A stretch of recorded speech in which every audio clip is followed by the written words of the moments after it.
और बड़ी खबर के साथ शुरुआत करते हैं, जहां यूपी में कल से 7 बड़े जिलों में वैक्सीनेशन होगा। 18 से 44 साल के लोगों का ये टीकाकरण होना है।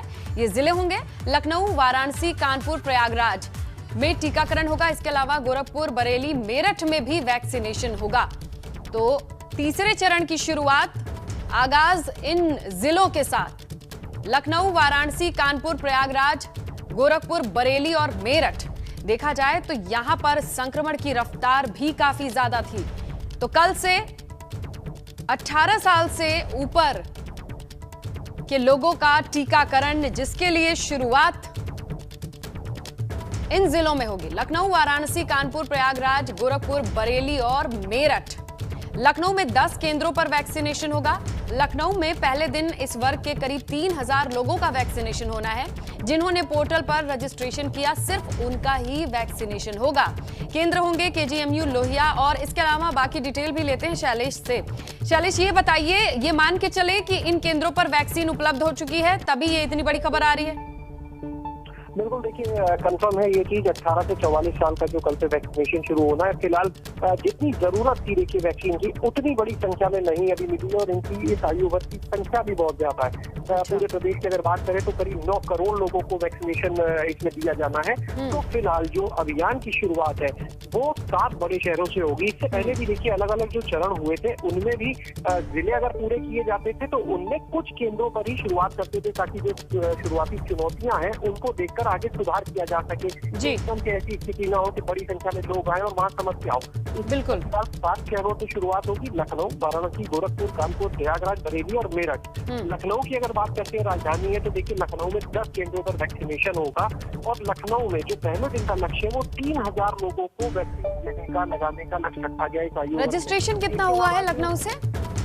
देखिए मैंने बताया 3000 लोगों का लक्ष्य पहले दिन के लिए रखा गया है। रजिस्ट्रेशन अभी चल रहे हैं। और दूसरी एक खास बात नहीं रखा इसमें ये भी है कि जो 45 साल या इससे ऊपर का वैक्सीनेशन होता है उसमें एक सुविधा दी जाती है लोगों को कि वो मौके पर तुरंत सेंटर पर पहुंचे, वहीं पर रजिस्ट्रेशन कराएं और वैक्सीनेशन करा लें।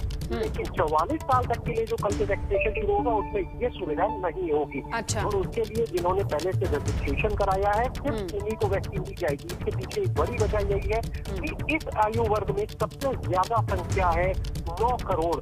इस वजह से एकदम से भीड़ ना आ जाए, व्यवस्था ना हो जाए जितनी वैक्सीन का, क्योंकि स्टॉक हर जगह रखा जाता है एक लिमिट में, वो कहीं कम ना पड़ जाए।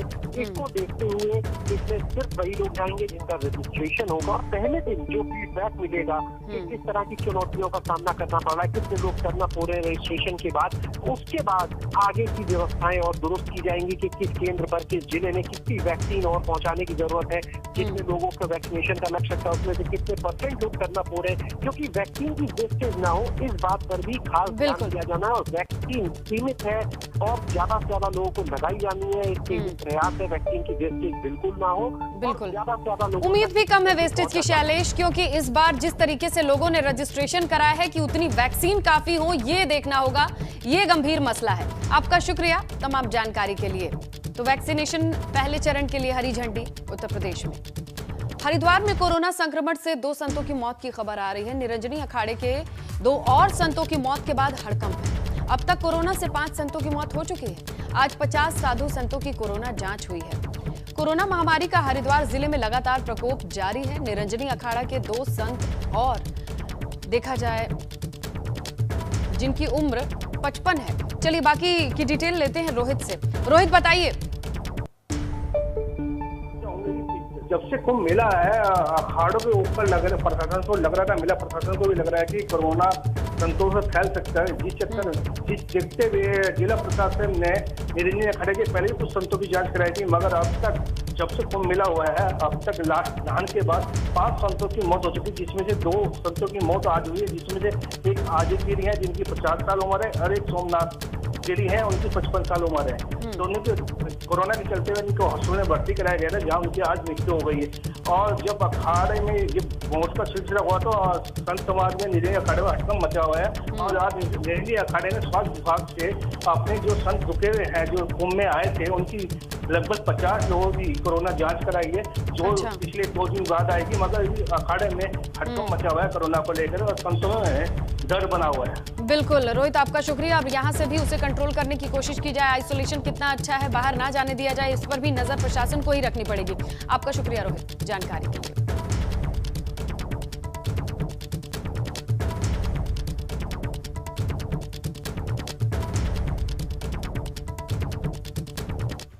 यूपी में 24 घंटे में कोविड संक्रमण के 34,626 नए केस आए हैं। 32,494 लोग स्वस्थ होकर डिस्चार्ज हुए हैं। बीते 24 घंटे की अगर आप बात करेंगे तो 2,44,000 कोविड टेस्ट हुए हैं और कल के मुकाबले आज केस कुछ कम आए हैं, जबकि कल के मुकाबले 24 घंटे में 20,000 जांचें ज्यादा हुई हैं। ये थोड़ी सी राहत की बात है, जबकि 32,494 लोग स्वस्थ होकर डिस्चार्ज भी हुए हैं। ये कल के मुकाबले 7,000 लोग ज्यादा हैं। बीते 24 घंटे में प्रदेश में 2,44,000 कोविड टेस्ट हुए हैं, जिसमें 1,08,000 केवल RT-PCR टेस्ट शामिल है। तो कोरोना के आंकड़ों को देखकर हर बार दिल में ये हल्की सी राहत आती है, क्या ये पीक है, इसके बाद ये संक्रमण यहाँ से ग्राफ थम जाएगा या नीचे जाएगा, इसी उम्मीद के साथ हालांकि आज थोड़ी सी राहत नजर आ रही है। PCR के टेस्ट के लिए 1,15,142 सैंपल प्रयोगशालाओं को भेजे गए हैं।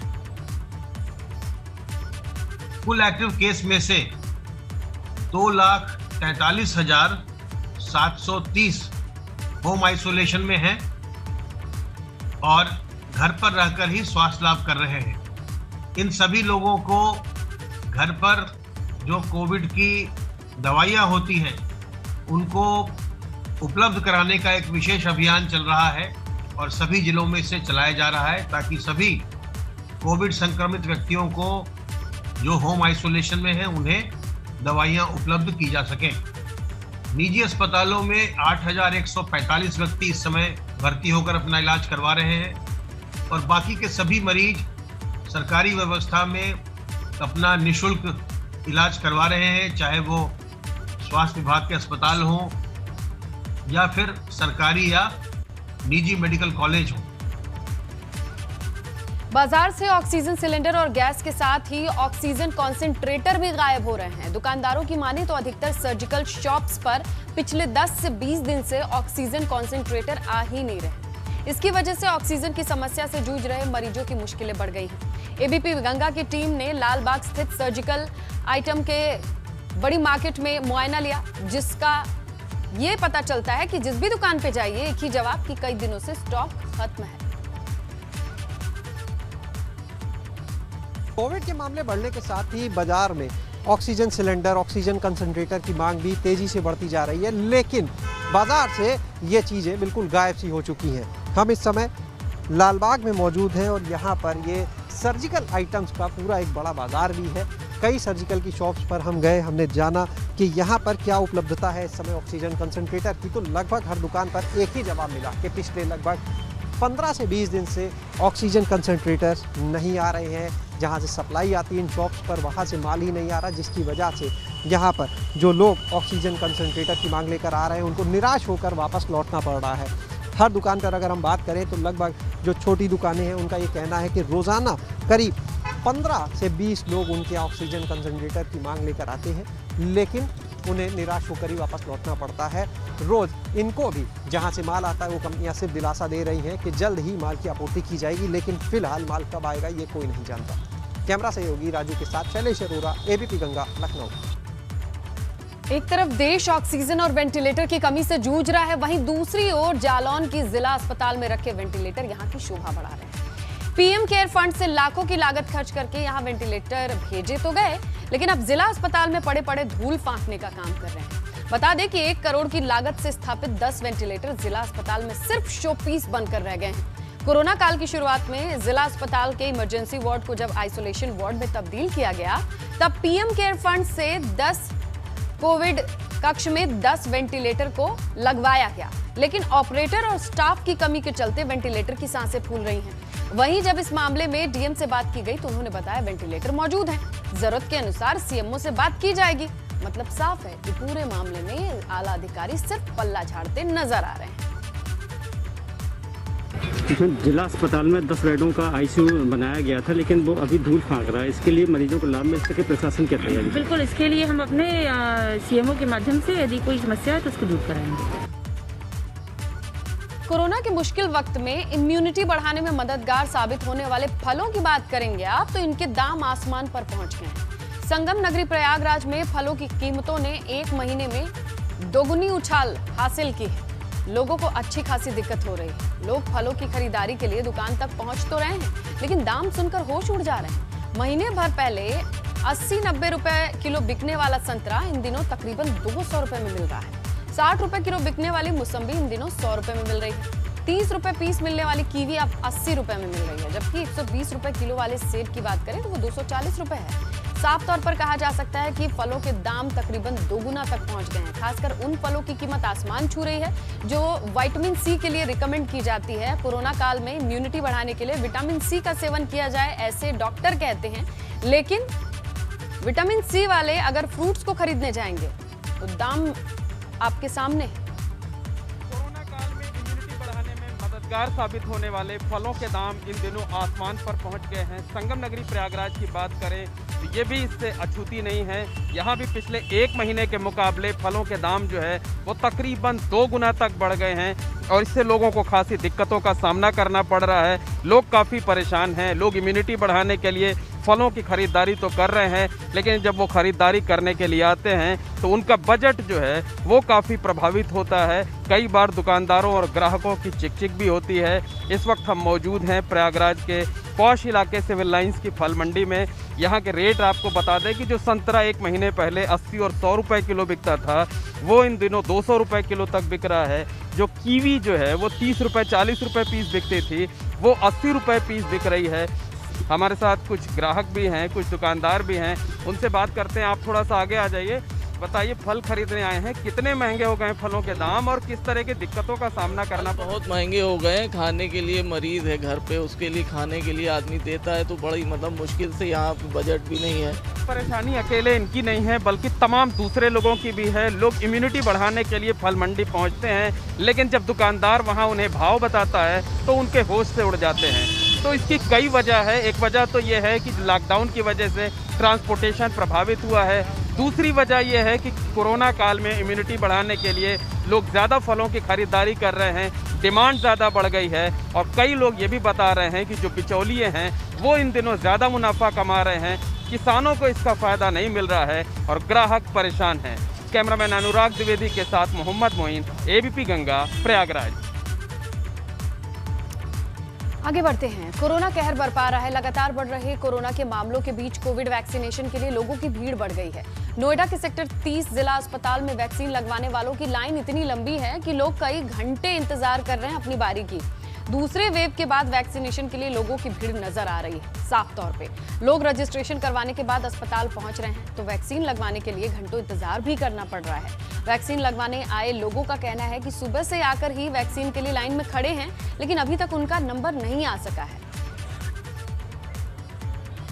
मेरे कोविड का टीका लग चुका है, मेरी मिसेज के लगना था और रजिस्ट्रेशन करवाया था यहाँ पे और 2 घंटे हो गए मुझे।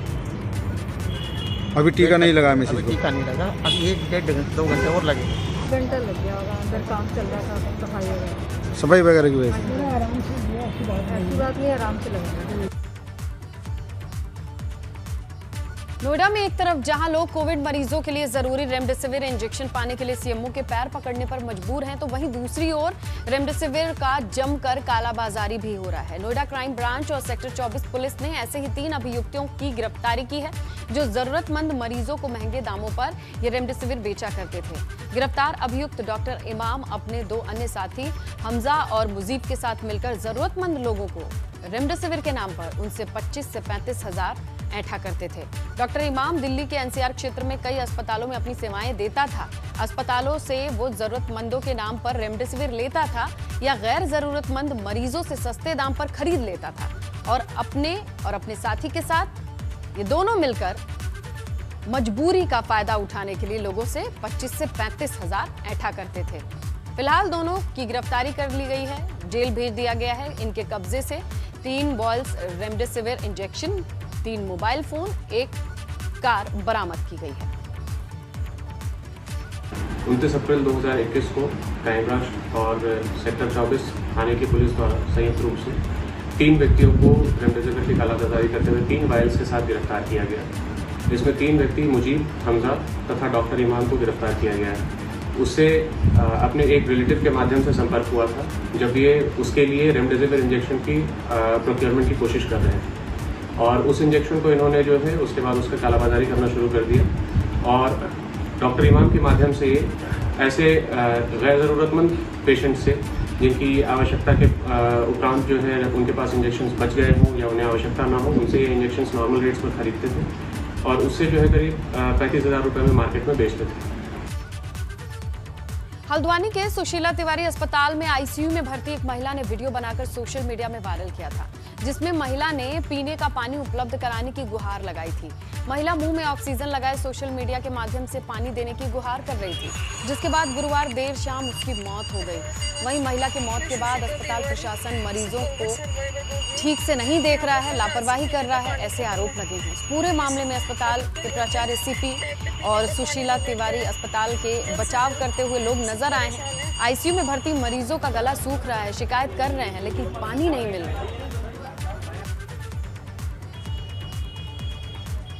है कि एक कोविड पेशेंट थी, काफ़ी सीवियर कैटेगरी में थी, सीरियस थी। हमारे डॉक्टरों ने जो है पूरा उनका इलाज किया, भरसक प्रयत्न करने के बाद भी जो है उनकी डेथ हो गई थी। हमारे यहाँ पे जो है आईसीयू में वो एडमिट थी।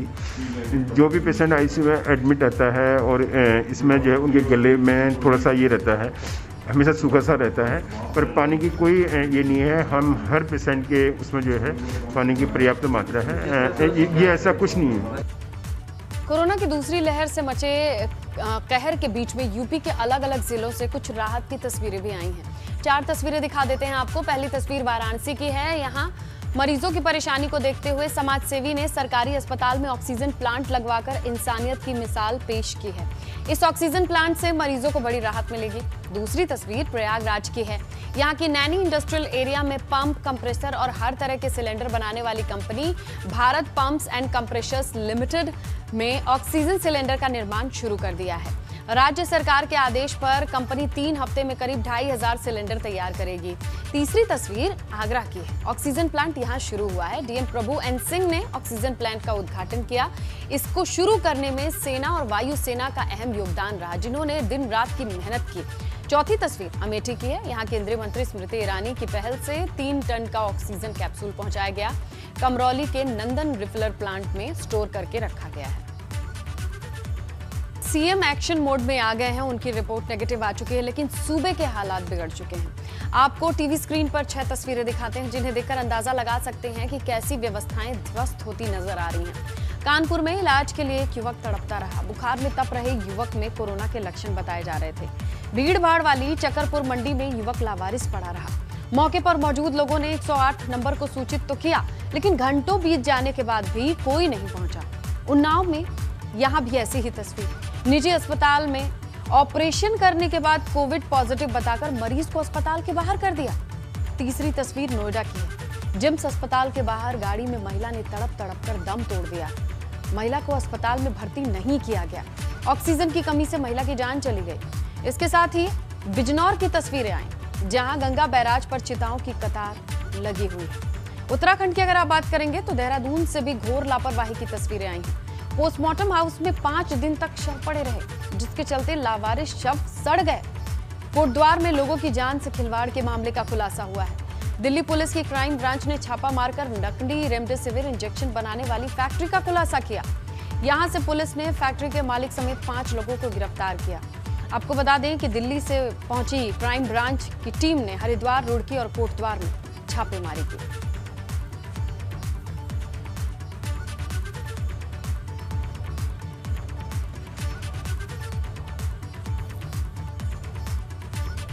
आगरा में कोरोना मरीजों के लिए बेड की किल्लत हो रही है। जिला प्रशासन व्यवस्था तो कर रहा है, लेकिन तेजी से बढ़ते केस की वजह से ये परेशानी जस की तस है।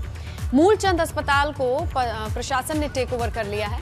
25 बेड की व्यवस्था है, जिसे अब लगभग 125 तक बढ़ाया जाएगा।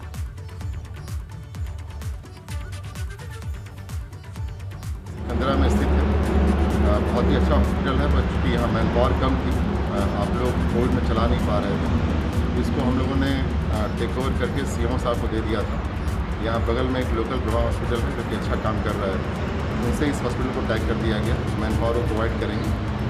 अभी अगले 24 घंटे में यहाँ 25 बेड से एक कोविड फैसिलिटी स्टार्ट होगी L2 स्तर का, जो कि आगे जाके लगभग 100 से 125 बेड का हम लोग अगले 3 से 4 दिन में शुरू कर लेंगे। कोरोना संकट से प्रयागराज के भी बुरे हाल हैं। एक तरफ मरीजों को बेड नहीं मिल रहा तो मरीजों के तीमारदार भी मुश्किलों का सामना कर रहे हैं। मंडल के सबसे बड़े अस्पताल में 250 मरीज हैं, लेकिन परिजनों के लिए कोई इंतजाम ही नहीं।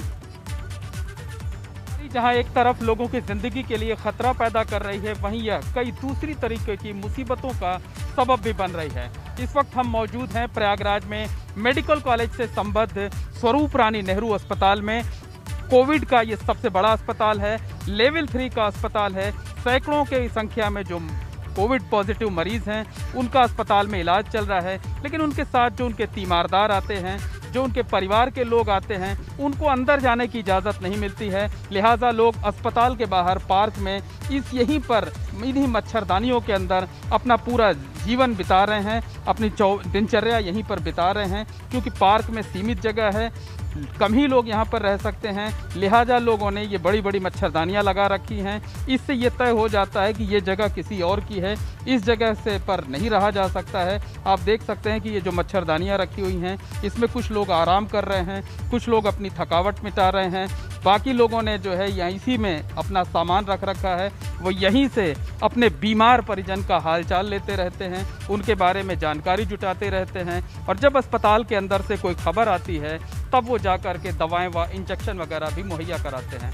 तो साफ समझा जा सकता है कि लोग एक तरफ जो है कोरोना की महामारी से ज़िंदगी की जंग हार रहे हैं, तो वहीं दूसरी तरफ लोग यहीं पर मच्छरदानी में खुले आसमान के नीचे गर्मी के इस मौसम में अपनी ज़िंदगी बिताते हैं, ज़िंदगी के लिए जद्दोजहद करते हैं। तो बहुत मुश्किल वक्त है, और इस मुश्किल वक्त में इस देसी जुगाड़ के जरिए लोग अपनी दिनचर्या को आगे बढ़ा रहे हैं, किसी तरह से काम चला रहे हैं। कैमरामैन अनुराग द्विवेदी के साथ मोहम्मद मोइन, ABP गंगा, प्रयागराज। हिंदू धर्म के परंपराओं के अनुसार आज भी कई ऐसे काम हैं जो सिर्फ बेटे ही करते हैं, लेकिन परिवार के हालात के चलते उन घरों में ऐसी परंपराएं स्थितियों के हिसाब से टूटती नजर आ रही हैं। कोविड संक्रमण के डर ने लोगों के मन के भीतर से मानवता को खत्म कर दिया है। हालात ये हैं कि सामान्य मौत होने पर भी लोग अंतिम संस्कार में जाने से बच रहे हैं, अपने भी पराये होते दिख रहे हैं। अयोध्या में रिश्तेदारों पड़ोसियों के सामने ना आने पर बेटियों ने पिता को कंधा दिया, अंतिम संस्कार भी किया।